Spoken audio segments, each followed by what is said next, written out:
Hello again, everyone. The last lesson was very much focused on China culture, China history, the encounter between China and Christianity. I would like to make a shift today and to focus on the way in the Indian context, theologians deal with the topics of conflict and harmony. There are obvious differences between Chinese and Indian worldview. And I will take an example that might look a bit surprising, that might look outside of theology, but might help us to come back to theology, because I will start this lesson by a little excursus on sacrifices and rice culture. We do know how rice is important for Asia, from the lowland, crisscrossed by rice fields, to the slope of hills, arranged in terraces. And rice is consumed not only where rice productivity is high, but where it is quite low, but its symbolism is still there. At the same time, we know that rice is very diverse, varied ecologies, cultural practices, diversified food repertoires, and of course, different varieties of rice. In East Asia, most of the time when eating, but especially in rituals, sticky rice is the one used, okay? Especially in Southeast Asia, okay? This preference is not noted in India. Non-sticky rice is boiled, while sticky rice is always almost steamed. Sticky rice is used for ritual, for sweet food, for alcohol. And it is not true actually only for rice, but glutinous cereals is used also for millet, for instance, and for other cereals. So there is a division between the sticky and the non-sticky. And as we will see, it means a lot. For Fuller and Castillo in East Asia, there will be an accent on ancestor worship, accompanied by beliefs that the key foods, rice, as a vector by which a common substance, the substance shared by the living and the dead, is nourished and transmitted. So steaming would emphasize the need for cohesion. The stickiness of rice will be a way of strengthening the requirement for cohesion in space, social harmony, and time, continuity of the lineage. The types that are called indica, and that indeed more prevalent in India, are the least sticky of all. Indian cuisine has moved in other direction than the one where waxy types, which means sticky types, predominate. The symbolic connotation would then adapt to the constraint induced by the variety. But it might be also that the varieties chosen adapt to symbolic connotations that are already here. Why does sticky rice play a less prominent role in India than in other regions? There is an hypothesis. In Indian cosmogonies, the fire deity, Agni, this is of course an Indo-European word, there is almost the same one in Latin, ignis, is of much more greater importance than in East Asia. It is at the center of sacrificial activity. An Indianist, Charles Malamud, writes, sacrifice is abolished at the very moment it is accomplished, insofar as it consists in the destruction of sacrificial material by fire. The fire of the cremation during funerals must be conducted in such a way that the body undergoes a cooking understood as a gestation. The relationship to cooking suggested by Indian practices and texts differs in its root from that by which sticky rice is agglomerated into a wall. The status of rice simply cooking water in India is revealing. It is considered cook in Sanskrit India. It is kaka in Hindi-speaking India, which means not clean, not raw but coarse, capable of transmitting defilement. And the avoidance of defilement is a constant preoccupation of Indian rituals.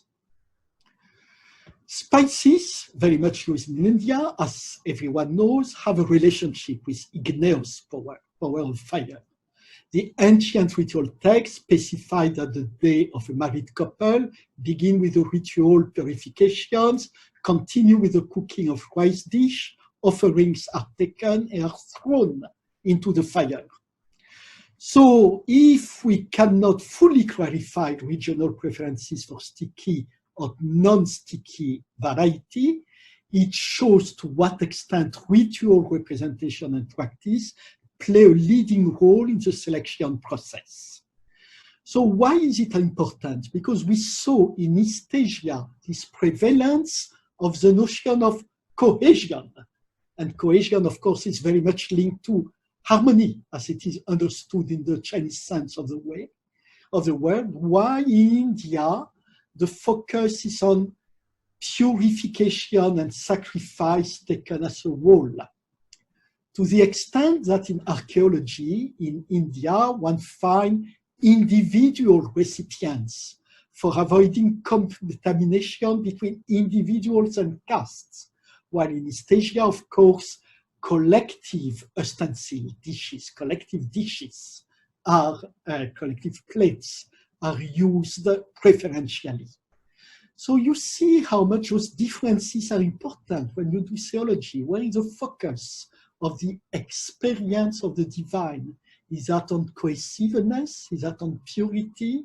Is that on sacrifice? Is that on sharing?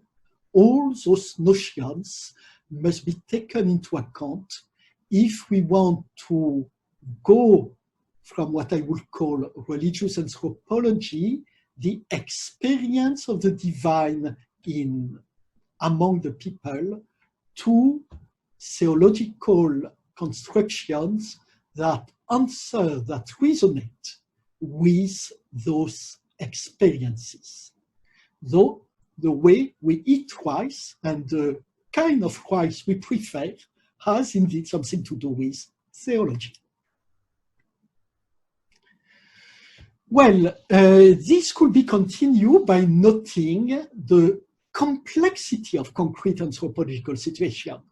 This is what I've just sketched when speaking about the anthropology of food, of rice consumption.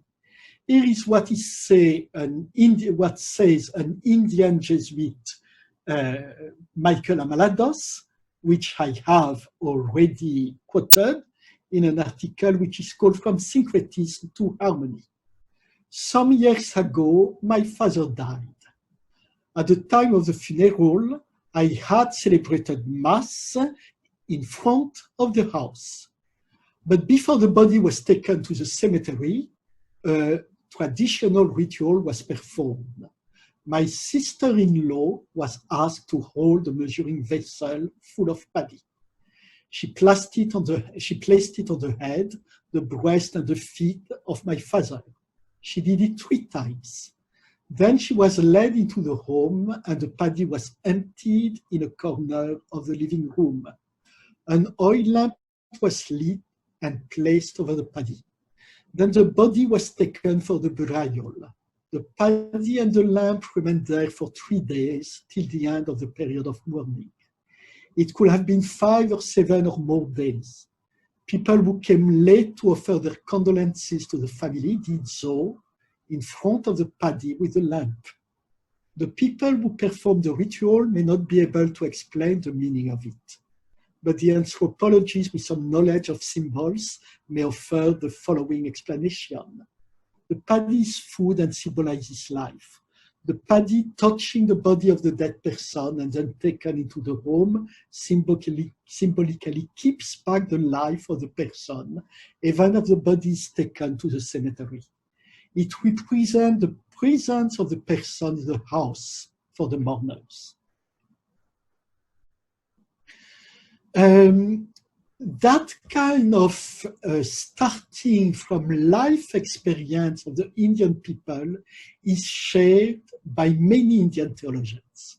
I have spoken already of another Indian theologian, Francis Gonsalves, who envisions God's kingdom as a counterplace that subverts category like insider, outsider, sacred, secular, and so on. Harmony is a communal dance.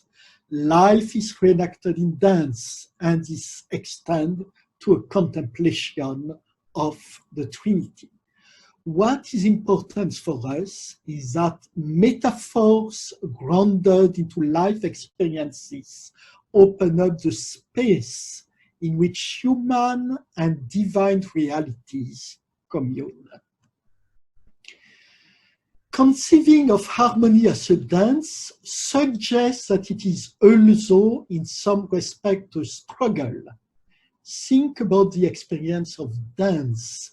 There is always something of a struggle in a dance. Well, at least we struggle for keeping up with the rhythm. I always had that kind of problem. But always the dance itself symbolizes a struggle and maybe how to overcome the struggle between persons of group, for instance. So, third among the Indian theologians we are using today, Felix Wilfred has attempted to capture the implication of the Asian approach of harmony when articulating, and I would say especially Indian approach, when articulating issues related to social and ecological justice. So I would say harmony and struggle. An organic worldview implies a constant attempt at nurturing and balancing relationship. Here I quote a book of Wilfred, the title of which is interesting, Margins, Site of Asian Theology. The margins are the sites in which you find resources. By recognizing the ontological communion among the various parts of reality, and therefore among the various constituents, individuals and groups in society, organic vision leads one to experience the whole of reality and one's place in it. Plurality does not become a threat because it is part of one's very self. The question of justice and the issue of ecology are thus not two different areas of concern. The theology of harmony places human beings in the web of relationships, both cosmic and societal.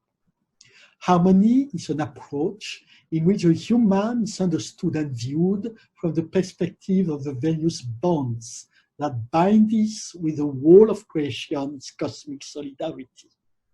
A new anthropology from the perspective of harmony could significantly contribute to develop a theology that is more sensitive to the present-day issues of nature and ecology.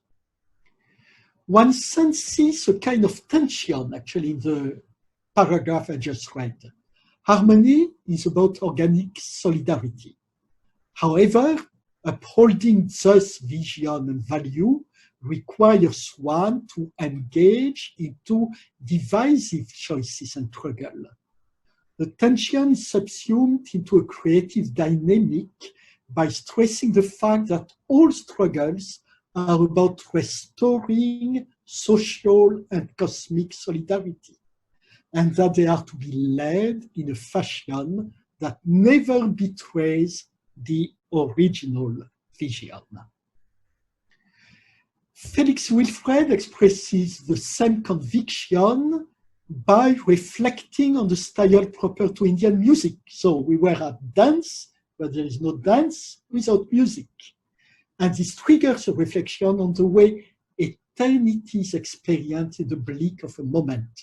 So here, reflection on social and ecological issues become also a mystical reflection. We will see that later on again. This is a characteristic of Indian theology, to go very quickly from the social and political to the mystical and back.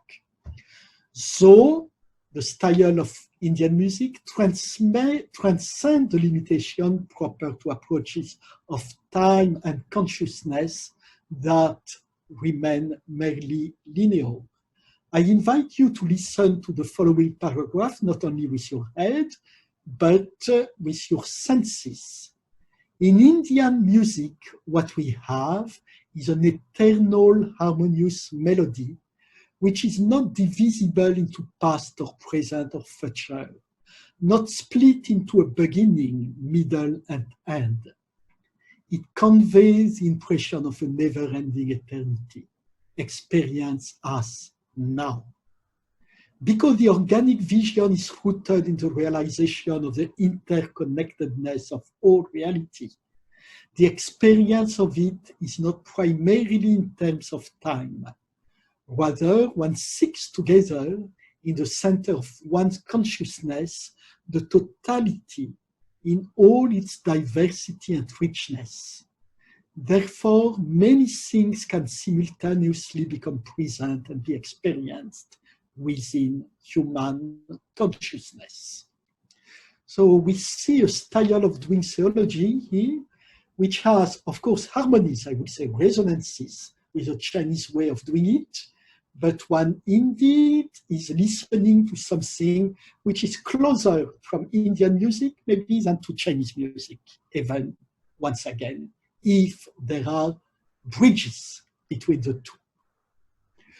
So because of this attention to social and ecological issues of underlying conflict, proponents of a theology of harmony are generally acutely aware of the potential traps that the term of harmony conveys with it. Felix Wilfred, again. The discourse about theology of harmony may appear as an effort to camouflage the realistic situation of battleground, and to dissuade the aggrieved from the path of struggle. It may give the impression of having taken side with the powerful and privileged of our world, who are at home with the language of peace, harmony, etc., and are uncomfortable with the language of conflict and struggle. But still, we have seen already that while conscious of those limitations, the same theologian reassert the transforming power of the harmony ideal, which should in no way discourage the expression of dissent and the struggle towards full liberation. And indeed, in the Indian context, a figure like the one of Gandhi exemplifies a path toward liberation anchored into a holistic approach of human and divine realities. So once again, I would keep the idea of a dance for symbolizing harmony, being aware that a dance is a way of expressing and subsuming conflict struggles that might also crisscross the community.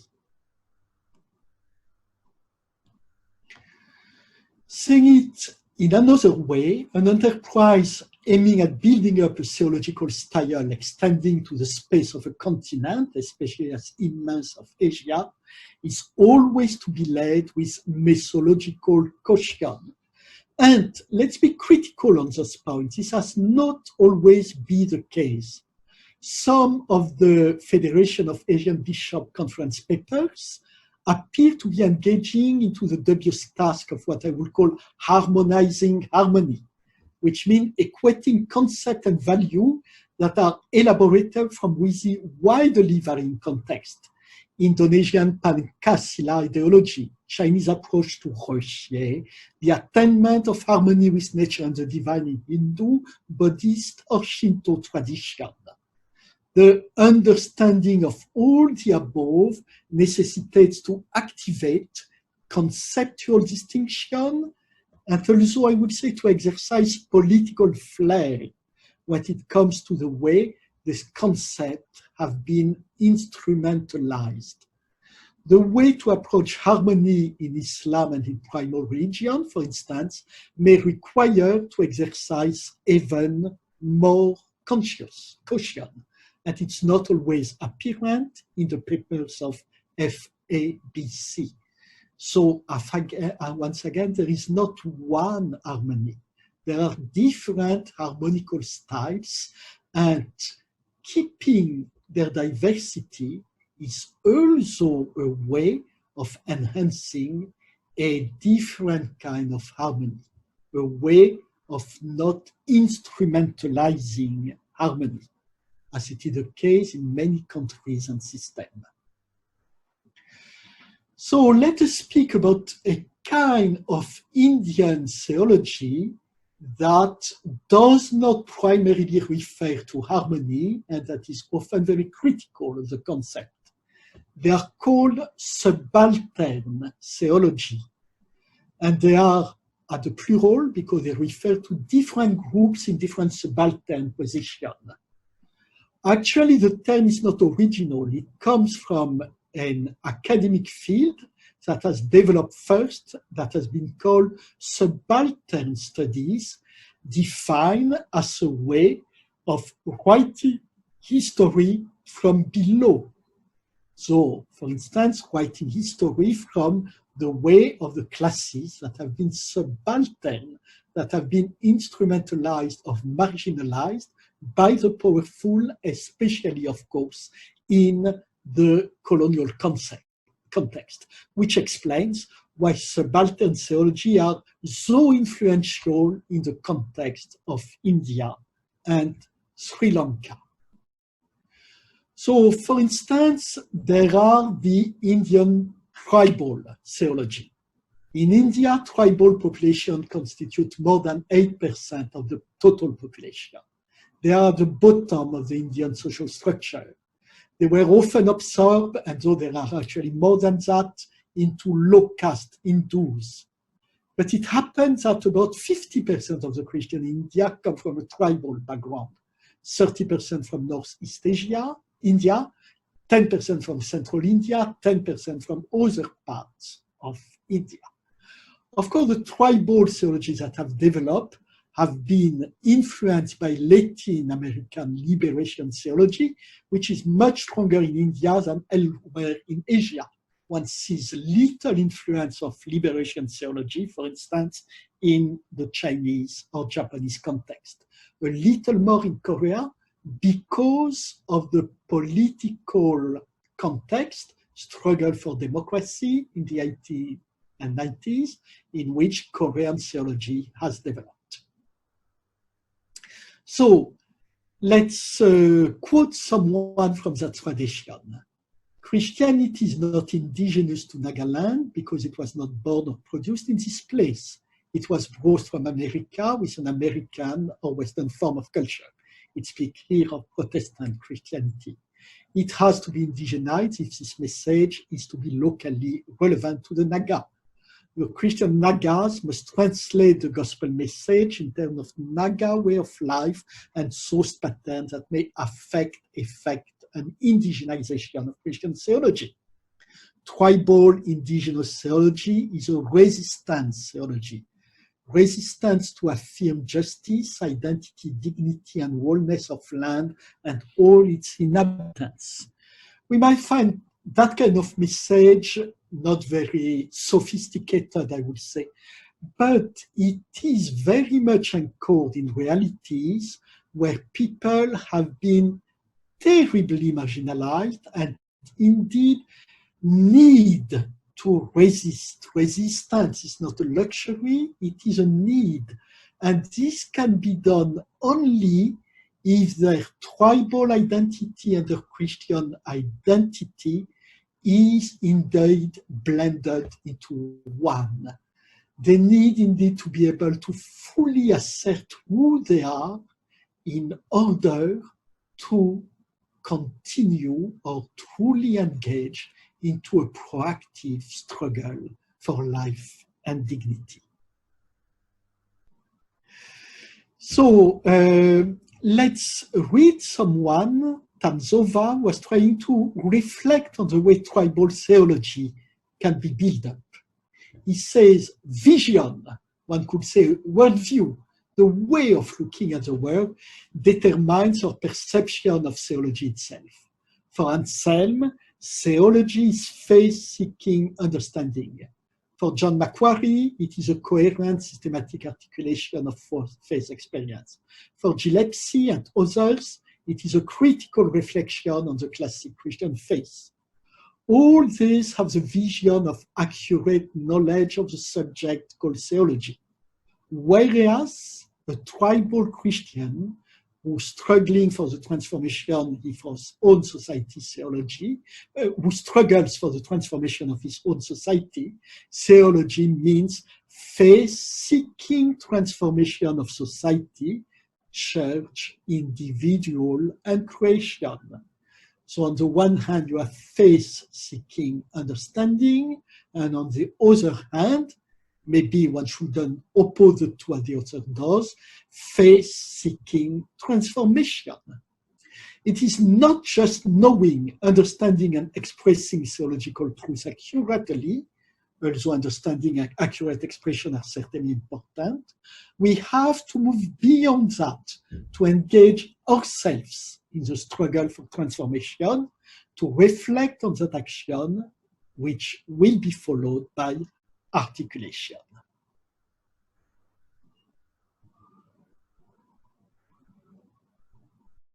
Still, this has sometimes been a challenge, or it has said that tribal theology has not really found its setting till now. It's still struggling to assert itself.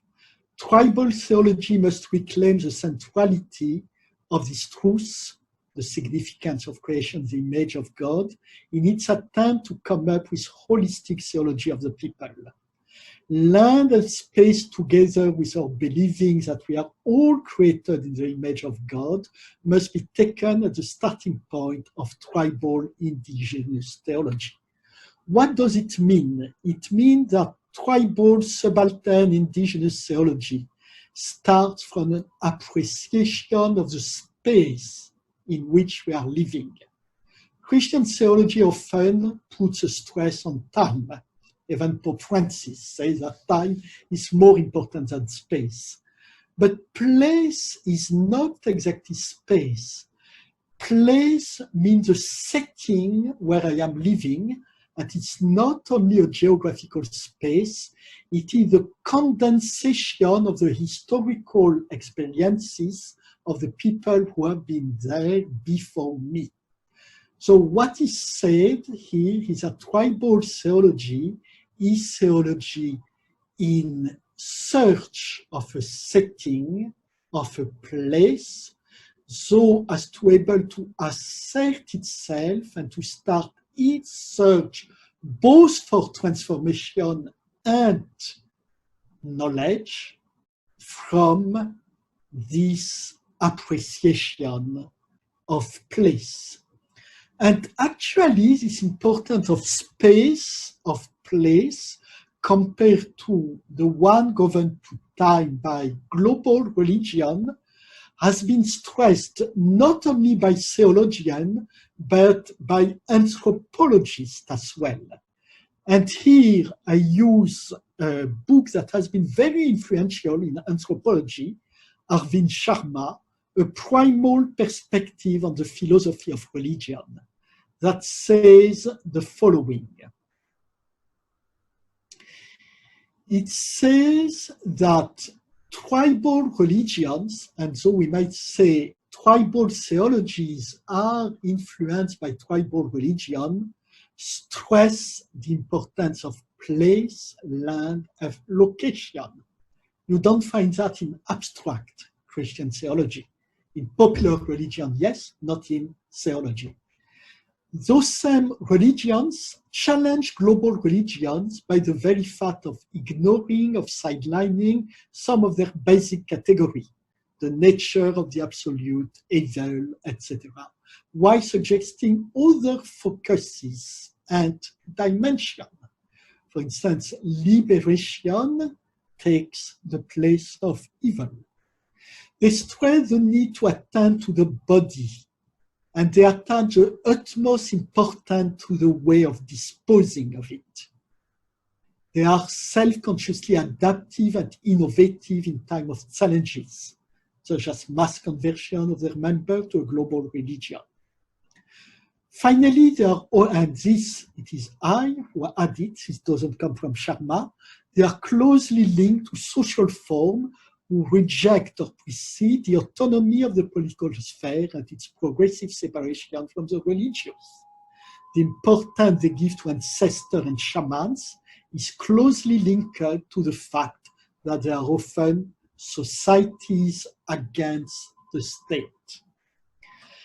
In other words, in India especially, but also in other region countries in which we still have tribal groups that are known under various names, we can speak of indigenous groups, of First Nations, and so on, there is a reservoir, there are resources of thinking about God differently that come from the importance of place, land, and location, that challenge some of the concepts and dogma, concepts especially, that abstract global theologies and religions have been building, that give new importance to the body and to the way we give glory to the body, including of funerals, that are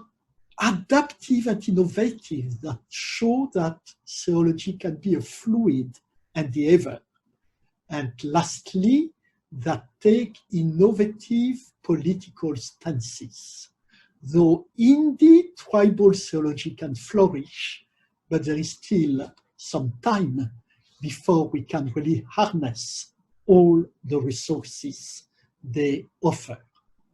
So I just spoke about tribal theology first defined by ethnic identity and place identity.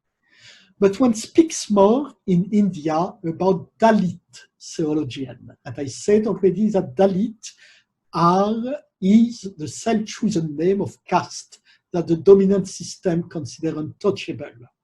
Okay. They are not against acculturation, but Dalit theologians strike other chords. They strike the structural scene and the underlying lies that are inherent to an oppressive religious and cultural system constituted by caste system and others. Dalit, says Sanjay Tej, means the oppressed, scattered, alienated, or crushed. They have been oppressed by the Brahmanical circles on the basis of birth, caste. The dominant castes were dehumanizing the lower ones, as they did not recognize their rights and dignity. They are the majority of Indian poor. Once the temple, the religious text, the education, employment, and public appearances, once, though they were denied for them. They are prevalent even today in several places. From the Christian Dalit theological perspective, the Exodus paradigm is very significant. It is an example of liberative praxis. Bible is to be interpreted in the light of the historical experience of the Dalit. The historical suffering and struggles of the Dalit or the oppressed ones are found in Exodus event and in the whole of the Bible. God is God of the Dalits and he is a liberator. God identified with their pains and mobilized them for liberation. Christ is the liberator. His incarnation, cross, and resurrection challenge the oppressive elements. The most important point for us here is that we see how Indian theology, more than other Asian theology, has been resonated with American theologies, be it Black theology or liberation theology from Latin America. Of course, it takes special resonances according to the caste structure and historical experience of India, but it identifies the same theological focus. Now, let's see how such a political theology can also approach what I would call a mystical Indian theology. Theologizing, for instance, for Panikkar is listening to the word of God coming from various sources, and we could add coming first from the one of the marginals with discernment. Authentic theologizing has a mystical dimension as it proceeds from an immediate contact with the reality beyond concept and doctrine. There is here a beautiful text by one who is certainly among the foremost of Asian theologians. I already quoted him, Aloysius Pieris. He's not Indian but Sri Lanka, but there is I would say, a cultural community between the two. Harmony between word and silence. So being able to live at the same time word and silence is a test of Asian authenticity.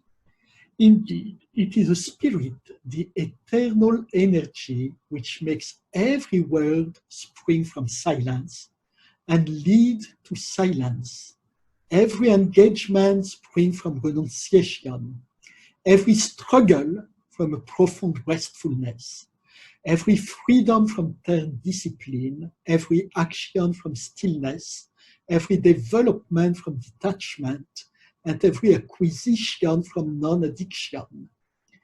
If there is harmony between our speech or silence, whether in worship or service or conversation, the spirits is amongst us.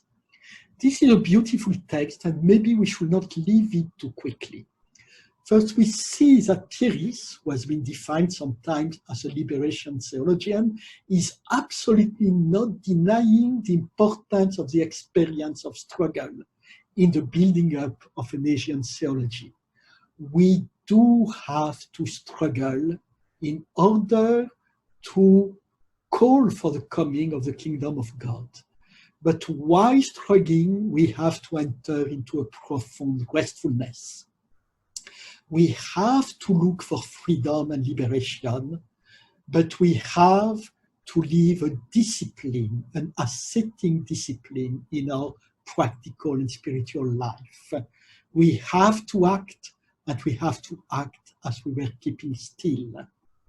We have to advocate for our rights, and we have to be detached. We have to struggle for everyone getting the material goods he needs for decent living, and we have to live non-addiction. And finally, we have to speak, and we know how to let silence grow in our interior world, the two together.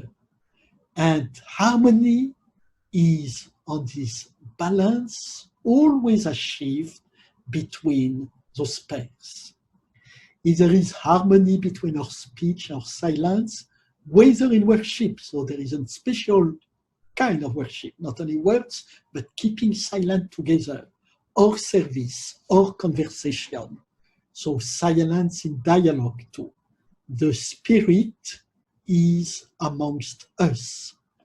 For me, that's one of the best definitions of Indian and Asian world, including Sri Lanka, then I hope not to make a mistake by saying that. So Indian cultural world and also Asian theology as a whole. This is certainly one of the best definitions you can find on it.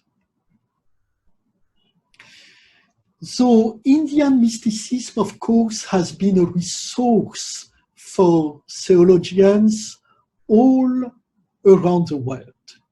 So we can meditate, for instance, about the experience of a French Benedictine monk, Henri Le Sceau, 1910 to 1973, who became an Indian mystic, When he founded the Christian ashram together with another French priest, Gilles Monchanin, their aim was to witness to Christian mysticism in an Indian context, hoping to attract Hindu seekers to find fulfillment in the Christian experience. In keeping in his goal, one of his first books started with a non-dual experience of a South Indian Hindu sage, Maharishi, and tried to show how it can find fulfillment in the Christian experience of the Trinity. His contact with Maharishi, however, had made a powerful impact of him. So living in ashram frequently, he went to where Maharishi was and sought to have the Advaitic, the non-dual experience. After the death of his guru, Henri Le Sceau found another Advaitic guru in Gnanamanda. He was helped by many other Hindu teachers among his way. Finally, he did have the Advaitic experience. To the end of his life, he was faithful to a Christian identity, celebrating the Eucharist and praying the Psalms. His continuing attempts to integrate his Christian and Hindu experience is what strikes us. He did not find it easy. Sometimes he speaks that the Advaitic experience is beyond all particular religious experience, including the Christian one. And yet he was not ready to abandon his Christian experience. I am sure he found it still meaningful. He had two experiences of the absolute intention. He did not achieve a symbiosis, an intuition, much as he would highlight it. How can we today understand this experience? So this is written by someone who knew Henri Le Sceau, Michael Amalados, and Michael Amalados still today asks himself, where does the dialogue and integration of life experience between the Hindu non-dual experience and the Christian mystical experience can lead us? We do not grasp the absolute. When we really engage into a dialogue of life, and especially a dialogue of mystics, of mystical experience, there may be something that we never can grasp, that even still remain a kind of interrogation that cannot be that always will remain here, interrogation without end. I have skipped here some passages of Amalados that come back from the mystical to the political. What I would like to stress as a conclusion is the following. First, Indian theologians remain very much attached to the political dimension of theology, even when they are mystic in their outlook, and they especially attach importance to the secular states against what might become one day a kind of Hindu totalitarianism. Secular state is what allows one to the development in India of a specific Indian Christian experience. Though I say that all Indian theologians try to be political and mystical at the same time, there is still a kind of discrepancy between mainstream Indian theology, including mystic variants attached to Indian philosophy, and subaltern theologies that are highly critical of the Hindu tradition and find some hypocrisy into sticking to a philosophy that had been elaborated by the highest castes. But for both currents, mainstream and subaltern, there is a common stress on doing theology from below, experiential theology, community, assumption of the self, dwelling of the divine in humankind and community, and the conviction that reconciliation cannot occur without directly tackling conflicts. So next time, we will continue with a specific concept in Indian theology, which is the one of interrelatedness. What does it mean that we are all related reciprocally to all others? And we will see how all currents of Asian theology, the way of defining relationship, has become an extremely fruitful way of defining also the relationship between God and humankind. So we will continue together this exploration.